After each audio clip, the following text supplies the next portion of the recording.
Right, latest update చూస్తున్నాం. TDP కార్యాలయంపై దాడి కేసులో జోగి రమేష్, దేవినేని అవినాష్ కు సుప్రీంకోర్టులో ఊరట లభించింది.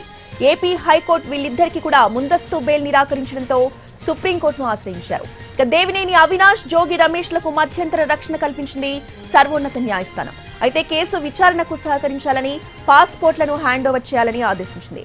వైసీపీ నేతల తరపున వాదనలు వినిపించారు కపిల్ సిబాల్. ప్రభుత్వం తరపున వాదనలు వినిపించారు ముకుల్ రోహత్గి, సిద్ధార్థ్ లూత్రా.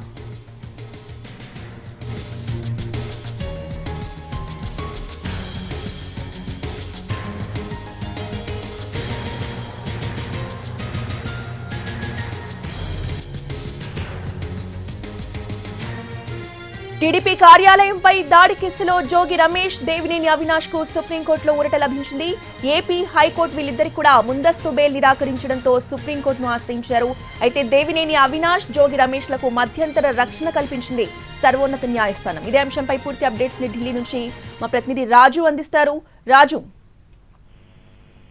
రోజా, 2021లో తెలుగుదేశం పార్టీ కార్యాలయం పైన జరిగినటువంటి దాడి కేసులో జోగి రమేష్, దేవినేని అవినాష్, దాంతో పాటు లేళ్ల అప్పిరెడ్డి, గవాస్కర్ వీళ్ళందరూ కూడా ఉన్నారు. అయితే ప్రస్తుతం ఈ కేసుకు సంబంధించి తలచీల రఘురాం కూడా ఈ కేసులో ఉన్నారు. ఈ కేసుకు సంబంధించి తమకు ముందస్తు బెయిల్ ఇవ్వాలంటూ ఢిల్లీ ఏదైతే ఏపీ హైకోర్టు ఆశ్రయించారు. ఏపీ హైకోర్టు ముందస్తు బెయిల్ ఇవ్వడానికి నిరాకరించడంతో సుప్రీంకోర్టులో ఈ కేసుకు సంబంధించి సుప్రీంకోర్టును ఆశ్రయించారు. అయితే సుప్రీంకోర్టు ఇరువైపుల వాదనలు విన్న తర్వాత ఈ ఐదుగురికి కూడా, అంటే దేవినేని అవినాష్, జోగి రమేష్ తో పాటు లేళ్ల అప్పిరెడ్డి, తలశీల రఘురాం, గవాస్కర్ ఈ ఐదుగురికి కూడా మధ్యంతర రక్షణ కల్పిస్తూ ఆదేశాలు జారీ చేసింది. ఈ కేసు నవంబర్ 4వ తేదీకి వాయిదా పడింది. సో నవంబర్ 4వ తేదీ వరకు, అంటే తదుపరి విచారణ వరకు ఈ కేసుకు సంబంధించి ఐదుగురు కూడా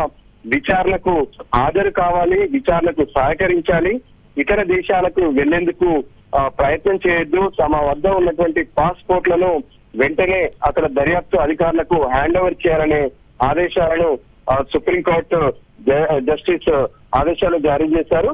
సో ఓవరాల్ గా కూడా తదుపరి విచారణ వరకు ఇప్పటికే ఈ పోలీసులు చేస్తున్నటువంటి దర్యాప్తుకు సంబంధించినటువంటి రిజైండర్లు కూడా వాళ్ళు దాఖలు చేయాల్సి ఉంటుంది, అఫిడవిట్ దాఖలు చేయాలని చెప్పి ఆదేశాలు జారీ చేశారు. సో మొత్తానికి వైసీపీ నేతలకు ఒకవైపు అరెస్టులు చేస్తున్నటువంటి క్రమంలో ఇప్పటికే ఇదే కేసులో నందిగాం సురేష్ తో పాటు మరికొంతమంది కూడా అరెస్ట్ అయ్యారు. సో దానికి అనుగుణంగానే అరెస్టు నుంచి తమకు ముందస్తు బెయిల్ కోసం సుప్రీంకోర్టును ఆశ్రయించారు. అయితే ముందస్తు బెయిల్ ఇవ్వకపోయినప్పటికీ కూడా తదుపరి విచారణ వరకు మధ్యంతర రక్షణ కల్పిస్తూ సుప్రీంకోర్టు ధర్మాసనం ఆదేశాలు జారీ చేసింది. రోజా, రైట్, థ్యాంక్ యూ రాజు.